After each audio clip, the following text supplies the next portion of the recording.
شروع اللہ کے نام سے جو بڑا مہربان نہایت رحم والا ہے۔ رات کے 3 بجنے والے تھے۔ مجھے آج جلدی گھر پہنچنا تھا مگر میں نہ جا سکا کیونکہ مجھے آج جیسے بھی کر کے اماں کی دوائی کے پیسے جمع کرنے تھے اور 3 بجے بس اڈے میں کئی بسیں آ کر رکتی تھی۔ اندرون سندھ اور کچھ پنجاب وغیرہ سے یہی وہ وقت تھا جب ہم رکشہ ڈرائیور اپنا منہ مانگا کرایہ وصول کیا کرتے تھے اور اس وقت مسافر آرام سے راضی بھی ہو جایا کرتے تھے۔ میں رکشے میں بیٹھا بس کا انتظار کر رہا تھا۔ کچھ ہی دیر میں ایک بس آتی دکھائی تھی۔ میرے ساتھ ساتھ دوسرے رکشے والوں نے بھی دوڑ لگائی تاکہ جلدی سے سواری مل سکے۔ کئی مسافر اترے تھے جن میں کچھ لوگوں کو تو کوئی نہ کوئی لینے آیا تھا اور کچھ رکشہ ٹیکسی کا انتظار کر رہے تھے۔ بھانت بھانت کے لوگ تھے۔ انہی میں ایک وہ بھی تھی جس نے سفید جوڑا زیب تن کر رکھا تھا اور اپنے لمبے کالے بالوں کو ایک طرف سے آگے کر رکھا تھا۔ اسے دیکھ کر میں اس کی طرف بڑھا۔ میڈم کہاں جانا ہے؟ میں نے انتہائی ادب سے پوچھا تو وہ مجھے دیکھ کر مسکرائی۔ نہ جانے کیوں اسے دیکھ کر لگا کہ میں پہلے سے اسے جانتا ہوں مگر یہ میرا وہم تھا۔ بھلا وہ امیر کبھی دکھنے والی خاتون مجھے کہاں ملی ہوگی؟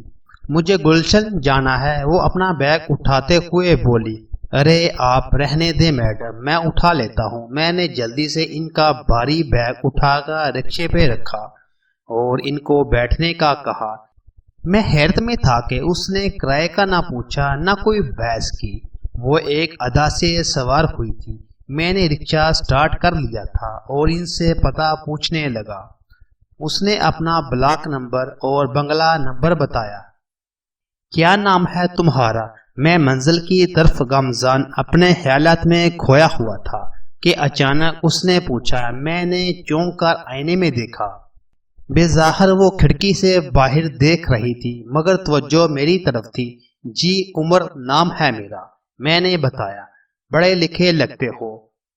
وہ پھر سے بولی، جی BA کیا ہے۔ اب کی بار وہ ہلکا سا مسکرائی تھی۔ BA کر کے رکشہ چلاتے؟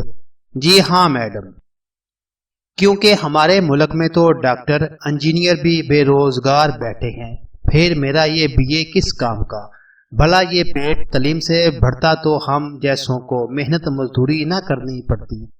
میں نے تلخی سے کہا۔ اب کی بار وہ خاموش ہو چکی تھی۔ اس کا گھر آ چکا تھا۔ وہ انتہائی خوبصورت بنگلہ تھا۔ میں نے ان کا سامان اتار کر دیا تو اس نے اپنے بیگ سے 1000 کا نوٹ نکال کر میرے ہاتھ میں دیا۔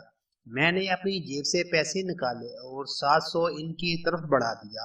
یہ لیجئے میڈم۔ اب کی بار وہ چونک کر مجھے دیکھنے لگی۔ عمر یہ پورے پیسے تم رکھ لو۔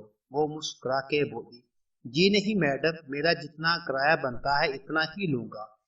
میں اپنی جگہ پہ پھر سے بیٹھ گیا اور چلتا بنا مگر وہ کافی دیر تک اسی گیٹ کے سامنے کھڑی رہی، نہ جانے کیوں۔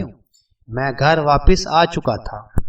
اماں کو دوائی پلائی۔ وہ میرے انتظار میں سوتی نہ تھی اور اگر کوشش بھی کرتی تو دمے کا مریض ان کو کہاں سونے دیتا تھا۔ ساری رات وہ کھانستی رہتی اور میں اپنے آنسو پیتا رہتا۔ ان دواؤں سے عارضی طور پر تو گزارا ہو جاتا مگر میں چاہتا تھا کہ ان کا اچھے سے علاج کرواؤں کسی اچھے ہسپتال میں، جس کے لیے مجھے زیادہ پیسوں کی ضرورت تھی مگر میں خود کو بیچ بھی دیتا تو اتنی رقم نہ بن پاتی۔ انہی خیالوں میں میری آنکھ لگ گئی۔ صبح دیر سے آنکھ کھلی تھی۔ میں جلدی گھر سے نکلا۔ آج رکشہ مالک کو کرایہ بھی دینا تھا لیکن میں جیسے ہی وہاں پہنچا مجھے سخت حیرت نے آ گھیرا۔ ذاکر بھائی کے ساتھ کرسی پہ وہی کل والی میڈم بیٹھی تھی۔ آج بھی وہ سفید لباس میں ملبوس تھی۔ میرے سلام کرنے پہ وہ چونک کر میری طرف متوجہ ہوئی۔ ارے عمر میاں آؤ آؤ، یہ میڈم جی تمہارا ہی پوچھنے آئے ہیں۔ میں کچھ بول نہ پایا۔ بھلا وہ میرا کیوں پوچھنے آئی تھی اور میں ذہن پہ زور دینے لگا کہ کہیں رات ان کی کوئی چیز تو میرے رکشے میں نہیں رہ گئی۔ عمر مجھے تم سے ضروری کام ہے، چلو میرے ساتھ۔ مجھے دیکھ کر وہ جلدی سے میں ہکا بکا سا ان کے پیچھے چلنے لگا۔ آج وہ اپنی بڑی سی گاڑی میں آئی تھی۔ مجھے بیٹھنے کا کہا اور ڈرائیور کو اشارہ کیا۔ میرے بیٹھتے ہی کار اسٹارٹ ہو چکی تھی۔ میڈم کیا مجھ سے کوئی غلطی ہوگی؟ میں نے گھبرا کے میری بات کا کوئی جواب دیے بنا صرف کھڑکی سے باہر دیکھے جا رہی تھی۔ اس کے چہرے پہ کالا چشمہ بہت جچ رہا تھا، مگر میں عجیب سی کیفیت میں تھا کہ آخر وہ کیوں مجھے اس طرح اپنے ساتھ لے کر جا رہی تھی۔ کچھ ہی دیر میں ہم اس کے گھر پہنچے تھے اور وہ مجھے اپنے ساتھ اندر لے آئی۔ اس سے پہلے کہ تم کوئی اور سوال کرو، میں تمہیں ایک آفر دینا چاہتی ہوں۔ میں خاموشی سے بس سننے لگا۔ عمر، مجھے تمہاری ضرورت ہے۔ صرف 2 سال تک تم میرے لیے کام کرو گے، اس کے بعد تم آزاد ہوگے۔ اس کے بدلے تم منہ مانگی قیمت لے سکتے ہو۔ تمہاری بیمار ماں کا علاج، بہن کی شادی سب میں کرواؤں گی۔ وہ میری طرف پیٹ کیے بولے جا رہی تھی، مگر وہ کیسے جانتی تھی کہ میری ماں بیمار ہے اور بہن شادی کے لائق ہے؟ آپ کو میرے بارے میں کیسے پتا؟ اس نے مجھے بولنے نہ دیا۔ دیکھو عمر، میں سب کچھ جانتی ہوں تمہارے بارے میں، اور ظاہر سی بات ہے میں تم سے اتنی بڑی ڈیل بنا کچھ جانے تو نہیں کر رہی۔ اب وہ میری آنکھوں میں دیکھے جا رہی تھی۔ لیکن مجھے کام کیا کرنا ہوگا؟ میری بات پہ وہ پرسرار انداز میں بولی، میں تم سے کسی بھی وقت کوئی بھی کام لے سکتی ہوں اور تمہیں وہ کرنا ہوگا۔ کوئی بھی کام؟ میں نے پوچھا۔ ہاں عمر، میں کسی بھی وقت تمہیں کچھ بھی حکم دے سکتی ہوں۔ یعنی آپ مجھے قتل کرنے کا بھی کہہ سکتی ہیں؟ میں نے اپنی پریشانی کو چھپاتے ہوئے پوچھا۔ میری بات پہ وہ سخت لہجے میں بولی، ہاں عمر، اگر ضرورت پڑی تو میں قتل کرنے کا بھی کہہ سکتی ہوں۔ اس کی یہ بات سن کر میں جھٹکے سے اٹھا۔ معاف کیجئے گا میڈم، میں مانتا ہوں کہ میں ضرورت مند ہوں، مگر میں کوئی چور، ڈاکو یا قاتل نہیں جیسے آپ آسانی سے خرید سکے۔ میں غصے سے پلٹا۔ عمر، یہ زندگی بہت بڑا امتحان لیتی ہے جس کے لیے ہمیں سب کچھ تیاگن پڑ جاتا ہے۔ جب پیٹ خالی ہو تو حرام بھی حلال لگنے لگتا ہے۔ میڈم، میں آپ کا لیکچر نہیں سننا چاہتا۔ اگر آپ کو اتنی ہی ضرورت ہے تو کسی اور سے کام لیں۔ اللہ حافظ۔ میں لمبے قدم اٹھاتا چلنے لگا۔ میں کل صبح کے ناشتے پہ تمہارا انتظار کروں گی عمر، وہ اونچی آواز میں بولی، مگر میں انسنی کرتا واپس آ گیا۔ میرا سر پھٹنے لگا تھا۔ آخر وہ کون تھی اور کیا چاہتی تھی مجھ سے؟ میں گھر واپس آ گیا جہاں میری بہن بیٹھی رو رہی تھی۔ کیا ہوا سکینہ؟ میں نے گھبرا کے پوچھا تو اس نے بتایا کہ اماں بے ہوش ہو تھی اور ساتھ والی خالہ کا لڑکا اسے ہسپتال لے گیا ہے۔ میرے تو پیروں تلے زمین ہی نکل چکی تھی۔ نہ جانے کیسے بہن کو دلاسا دیا اور ہسپتال کی طرف بھاگا۔ اماں کے سوا گھر میں میرا دم گھٹنے لگتا تھا۔ اسی نے تو ہم یتیم بچوں کو نہ جانے کیسے پالا تھا۔ دن رات محنت کر کے خود کو یہ روگ لگا لیا تھا۔ ڈاکٹر نے بتایا کہ وہ خطرے سے باہر ہیں، جلد ہی آپریشن کرنا ہوگا۔ سوچ سوچ کر میں پریشان ہو جا رہا تھا کہ کہاں سے لاؤں گا 5 لاکھ۔ جیسے ہی رات بڑھتی جا رہی تھی مجھے بس ایک ہی خیال بار بار آ رہا تھا۔ صبح کا سورج جیسے ہی نکلتا دکھائی دیا میں ہاسپٹل سے پڑا۔ کل جیسے میں اپنے نہ بکنے کا دعویٰ کر کے آیا تھا، آج اسی کے گھر جا رہا تھا۔ میں اندر آ چکا تھا۔ وہ ناشتے کی میز پہ بیٹھی تھی اور اس کے سامنے 2 چائے کے کپ پڑے تھے۔ آؤ عمر، میں تمہارا ہی انتظار کر رہی تھی۔ وہ پرسکون انداز میں چائے کا کپ بھرنے لگی۔ میں نے تھکے ہوئے لہجے میں پوچھا، آپ کو یقین تھا کہ میں آؤں گا؟ ہاں عمر۔ ہاں عمر، اور میں تم سے کچھ نہیں پوچھوں گی۔ تمہاری والدہ کی آپریشن کی رقم ہسپتال میں جمع کروا دی ہے میں نے، اس نے بتایا تو میں مشکور نگاہوں سے اسے دیکھنے لگا۔ اگر تم نہ بھی آتے تب بھی میں تمہاری مدد ضرور کرتی۔ اس کے بعد اس نے مجھے اماں کے آپریشن کے بعد آنے کو کہا۔ جب مجھے اس کے کام سے کہیں جانا تھا اماں کا آپریشن ہو چکا تھا اور میں نے ایک اچھے علاقے میں کرائے پہ فلیٹ لیا تھا جہاں اماں اور سکینہ کو چھوڑ کے آیا تھا۔ میں نے ہر طرح کے کاموں کے لیے ایک لڑکا ملازم بھی رکھا تھا تاکہ سودا سلف لانے میں دشواری نہ ہو۔ اماں اور سکینہ حیرت میں تھی کہ کون سی اچھی جاب مجھے اچانک سے مل گئی تھی کہ ہماری تو کایا ہی کی تھی۔ میں ان کو یہ نہیں بتا سکتا تھا کہ کتنی بڑی قیمت چکائی ہے میں نے اس سب کی۔ میڈم مہین شاہ نے مجھے حکم دیا تھا کہ میں پیر جلال الدین شاہ کے گاؤں جا کر ان کے خاص ملازم کی حیثیت سے رہوں اور ان کا اعتماد جیت لوں۔ مجھے میڈم ہند سے کوئی بھی سوال کرنے کی اجازت نہ تھی۔ میں کراچی سے 5 گھنٹے کی مسافت طے کر کے پیر جلال الدین کے آستانے پر پہنچا تھا۔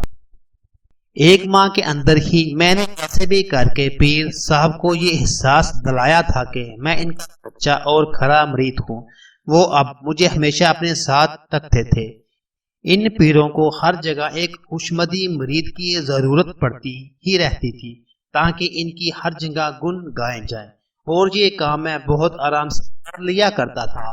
مہین میڈم، جو کہ شاید مجھ سے کہیں بڑی ہوں گی مگر دیکھنے میں میری ہم عمر ہی لگتی تھی، انہوں نے کہا تھا کہ پیر صاحب کے گھر کے اندر تک رسائی حاصل کرنی ہے، جہاں صرف اور صرف صاحب کے قابل بھروسہ آدمی ہی جا سکتے تھے، اور میری قسمتی تھی کہ بہت جلد ہی ان کے بھروسے کا آدمی بن چکا تھا۔ اور ایک دن جب پیر صاحب کی طبیعت اچانک خراب ہوگی تو انہوں نے مجھے اپنے کمرے میں بلا لیا، جہاں آج سے پہلے میں کبھی نہ گیا تھا۔ پیر صاحب کی حالت بہت خراب تھی اور میں نے ان کو اپنے بازو میں اٹھا کر کار میں لٹایا تھا، اور چند ملازمین کے ساتھ ہم ہسپتال آ چکے تھے۔ ان کو دل کا دورہ پڑا تھا، مگر مجھے اس بات سے کوئی غرض نہ تھی۔ میں سب سے نظر بچا کر ہسپتال سے نکل آیا تھا۔ آستانے میں آتے ہی میں نے زنان خانے کی طرف قدم بڑھائے۔ میں جلدی اندر کی طرف جانے لگا تاکہ کسی کو شک نہ ہو پائے، لیکن جیسے ہی میں نے پیر صاحب کی بیٹی کے کمرے میں قدم رکھا، مجھے حیرت کا شدید جھٹکا لگا۔ میرے پیروں تلے سے زمین نکل چکی تھی۔ وہاں جو لڑکی بیٹھی رو رہی تھی وہ کوئی اور نہیں بلکہ میڈم مہین تھی۔ میڈم، آپ یہاں؟ گھبرا کے سرگوشی میں پوچھا تو وہ لڑکی بدک گئی۔ کون ہو تم اور ہمارے کمرے تک کیسے آئے؟ اب میں نے غور سے دیکھا تو وہ مہین نہیں بلکہ اس کی ہو بہو ہم تھی۔ وہ چلانے والی تھی کہ میں نے اس کے منہ پہ جلدی سے ہاتھ رکھا اور جیب سے رومال نکال کر سنگایا۔ وہ لڑکی 2 پل میں میرے بازو میں ڈھلک چکی تھی۔ میں نے جلدی سے اسے ایک چادر اوڑھ کر کندھے پہ ڈال لیا اور تیزی سے باہر کی طرف جانے لگے۔ کچھ ہی دیر میں ہم دونوں پیر صاحب کے آستانے سے دور نکل آئے تھے۔ شہر سے کچھ دور ایک خاص جگہ پر میڈم ہم انتظار کر رہی تھی۔ میرے دل میں ہزاروں وسوسے سر اٹھا رہے تھے۔ میں نے ایک اثر سوکھ والے بندے کے گھر سے اس کی بیٹی اغوا کی تھی، اور کچھ دیر میں ہی ان کو معلوم ہو جاتا کہ لڑکی غائب ہے اور میں بھی۔ لیکن میں بے بس تھا کیونکہ فی الحال میں کسی کا زر خرید غلام تھا۔ آدھے گھنٹے بعد میں واپس جا رہا تھا۔ لڑکی میڈم کے حوالے کر دی تھی۔ ان کا اگلا حکم تھا کہ میں واپس ہسپتال چلا جاؤں تاکہ کسی کو مجھ پہ شک نہ ہو، اور واقعی میں اب تک کسی کو علم نہ ہو سکا تھا کہ میں منظر سے غائب ہوا تھا۔ صبح تک یہ خبر ملی تھی کہ پیر صاحب جاں بحق ہو چکے ہیں۔ یہ خبر تو جیسے غم کا پہاڑ بن کر پیر صاحب کے مریدین پہ ٹوٹ چکی تھی۔ پورا ہسپتال بھر چکا تھا، لوگوں کا ایک نہ ختم ہونے والا ہجوم تھا۔ لیکن میں اب بھی سوچ میں ڈوبا ہوا تھا کہ وہ لڑکی مہین کی کیا لگتی تھی، کیونکہ اتنی مماثلت ماں بیٹی یا بہنوں میں ہی ہو سکتی تھی۔ شام تک میت وارث کے حوالے کر دی گئی تھی۔ آستانے اور حویلی میں جم وفید اکٹھا تھا۔ میں نے 2 دن وہاں گزارے اور پھر صاحب سے الوداع کر کے لوٹا کہ پیر صاحب کے بنا یہاں دل نہیں لگ رہا۔ سارے ملازم مجھے جانتے تھے، لیکن میں حیرت میں تھا کہ اب تک اس لڑکی کی گمشدگی کی بات باہر نہ نکلی تھی۔ میں واپس نکل رہا تھا کہ مجھے کسی نے پکارا۔ عمر، میں نے مڑ کر دیکھا تو وہ لڑکی بوڑھی عورت تھی۔ اس نے مجھے اشارے سے اندر آنے کا کہا۔ میں حیرت زدہ سا اس کے پیچھے چلنے لگا۔ اس نے اپنے چھوٹے سے کمرے میں مجھے بٹھا کر پوچھا، تو مینا بھائی کے آدمی ہو؟ میں حیرت سے دیکھنے لگا۔ کون مینا بھائی؟ وہی جس کے کہنے پہ تم نے پیر صاحب کی بیٹی کو اٹھا لیا۔ میرا گلا سوکھنے لگا تھا۔ آخر یہ کون تھی جو میرا راز جان چکی تھی؟ دیکھو خالہ، آپ کو غلط فہمی ہوئی ہے۔ میں نے خود کو بچانے کے لیے بات بدلی۔ تب اس نے ایک صندوق سے ایک لفافہ نکالا اور کچھ تصویریں میری طرف بڑھائیں۔ جنہیں دیکھ کے میرے اوسان خطا ہو گئے تھے۔ وہ مہین تھی جو ایک طوائف بڑی ناچ رہی تھی اور کسی نے اس کی تصویر تھی۔ میرا سر چکرانے لگا تھا۔ میں صحت تیش میں تھا اور دھرم سے دروازہ کھولا۔ وہ دونوں وہیں بیٹھی تھی۔ کیسی ہو مینا بائی؟ میں نے زہر خند لہجے میں پوچھا۔ اس کا رنگ فاق ہو گیا۔ یہ کیا کہہ رہے ہو عمر؟ وہ خود پہ قابو پاتی ہوئی بولی۔ میں کیا کہہ سکتا ہوں؟ اب تو آپ بتائیں گی کہ سچ کیا ہے۔ میں نے وہ تصویر اس کے طرف پھینکی۔ میرے اسرار پہ اس نے ساری بات بتانے کا فیصلہ کیا۔ عمر، یہ سچ ہے کہ کب مینا بائی ہوا کرتی تھی ایک طوائف جس کے پاس دور دور سے لوگ آتے تھے، مگر میں نے کسی کو ایک حد سے آگے بڑھنے نہ دیا تھا۔ لیکن پھر ایک دن ایک ایسا انسان بھی آیا جو مجھ جیسی لڑکی سے سچی محبت کر بیٹھا اور اس نے مجھ سے نکاح کیا، میری ماں کو منہ مانگی قیمت دی۔ میں مینا بائی سے مہین شاہ بن چکی تھی۔ جانتے ہو وہ نیک انسان کون تھا؟ وہ پیر جلال الدین کا چھوٹا بھائی صلاح الدین تھا، جو اپنے بڑے بھائی سے بہت مختلف تھا۔ اس نے مجھے اپنے گھر کی عزت بنا کر اس حویلی میں لایا جہاں ہم جیسوں کے نام لینا بھی گناہ سمجھا جاتا تھا۔ کوئی نہیں جانتا تھا کہ میں کون تھی، سب مجھے چھوٹی مالکن کے نام سے جانتے تھے۔ ہماری زندگی میں خوشیاں آنے والی تھی، میں ماں بننے والی تھی۔ صلاح الدین بہت خوش تھے، لیکن یہ خوشی ان کے بڑے بھائی سے برداشت نہ ہو سکی جو کہ بے اولاد تھے اور ڈاکٹر کے مطابق کبھی باپ نہ بن سکتے تھے۔ جلال الدین نے گدی چھین جانے کے خوف سے عین اسی دن صلاح الدین کا قتل کروا دیا جس دن میں ماں بننے والی تھی، اور مجھے گھر سے بے عزت کر کے نکال دیا ایک انتہائی گھٹیا الزام لگا کر، اور اپنے خاص ملازم کو حکم دیا کہ وہ مجھے حویلی سے دور لے جا کر قتل کر کے پھینک دے۔ مگر اس ملازم نے میرے شوہر کا نمک کھایا تھا۔ اس نے مجھے صحیح سلامت اسی کوٹھے تک پہنچا دیا جہاں میں کبھی جانا نہیں چاہتی تھی۔ اس نے کہا کہ بی بی جی کبھی واپس مت آنا ورنہ ماری جاؤ گی، اور میں کئی دن تک اپنے شوہر اور بیٹی کے لیے تڑپتی رہی۔ میں مر جانا چاہتی تھی، مگر جب مجھے علم ہوا کہ میری بیٹی آج بھی زندہ ہے تو ایک امید کی کرن میرے دل میں جاگی۔ تب میں نے اس کوٹھے کا ہر قیمتی سامان اور زیورات اور جگہ سب بیچ ڈالی۔ مینا بائی کے پاس دولت کی کمی نہ تھی، میری تجوریاں قیمتی زیورات اور نوٹوں سے بھری ہوئی تھی۔ سب کچھ بیچ باچ کے میں کراچی آ گئی اور یہ گھر لیا اور اپنی پہچان بدل دی۔ میں مینا بائی سے دوبارہ مہین شاہ بن گئی تھی۔ پھر میری ملاقات تم سے ہوئی۔ تمہیں دیکھ کر مجھے یہ محسوس ہوا کہ تم ایک سچے اور کھرے انسان ہو۔ تبھی میں نے تمہاری مجبوریوں کا سودا کیا اور اپنی بیٹی کو وہاں سے بازیاب کروایا، جو کہ اپنے باپ کے قاتل کو اپنا باپ سمجھتی تھی اب تک۔ لیکن میں نے تم سے ایک اور کام بھی لینا تھا، اپنے شوہر کی موت کا بدلہ، مگر وہ بدلہ خدا نے لے لیا۔ وہ مردود انسان خود ہی مر گیا اور تمہارے ہاتھ اس کے ناپاک خون سے رنگنے سے بچ گئے۔ جس عورت نے تمہیں میرے بارے میں بتایا وہ اس انسان کی بیوی تھی جس کے ساتھ گھٹیا الزام لگا کر مجھے نکالا گیا تھا، اور میرے شوہر کے قتل کا الزام بھی اسی آدمی کے سر لگایا گیا جو مجھے اپنی بہن کہتا تھا۔ میڈم اپنے آنسو صاف کرتے ہوئے بتا رہی تھی، اور میں شرم کے مارے سر نہیں اٹھا پا رہا تھا۔ میں نے کتنا کچھ سوچ لیا تھا ان کے بارے میں۔ مجھے معاف کر دیں میڈم، میں نے ندامت سے کہا۔ عمر، آج سے تم آزاد ہو۔ تم نے 2 سال کی جگہ بہت کم عرصے میں میرا کام کر دیا، لیکن میں نے تمہیں اپنی فیکٹری میں بہت اچھی جاب دینے کا فیصلہ کیا ہے، صرف اور تمہاری ایمانداری کو دیکھتے ہوئے۔ ان کی بات سن تو میں خوشی سے کھل اٹھا۔ آپ کی بہت مہربانی میڈم، میں نے مشکور انداز میں کہا تو وہ بھی ہنسنے لگی۔ آج میں ایک خوشحال زندگی گزار رہا ہوں۔ بہن کی شادی ہو چکی ہے اور اماں بھی کافی بہتر ہے۔ ان کے لیے بہو بھی لے آیا ہوں جو ان کی دل جوئی کر سکی۔ جانتے ہیں وہ لڑکی کون ہے؟ وہ رام شاہ ہے، مہین شاہ کی اکلوتی بیٹی۔ اس عورت نے نہ جانے مجھ میں ایسا کیا دیکھ لیا کہ اپنی بیٹی بھی مجھے سونپ دی تھی۔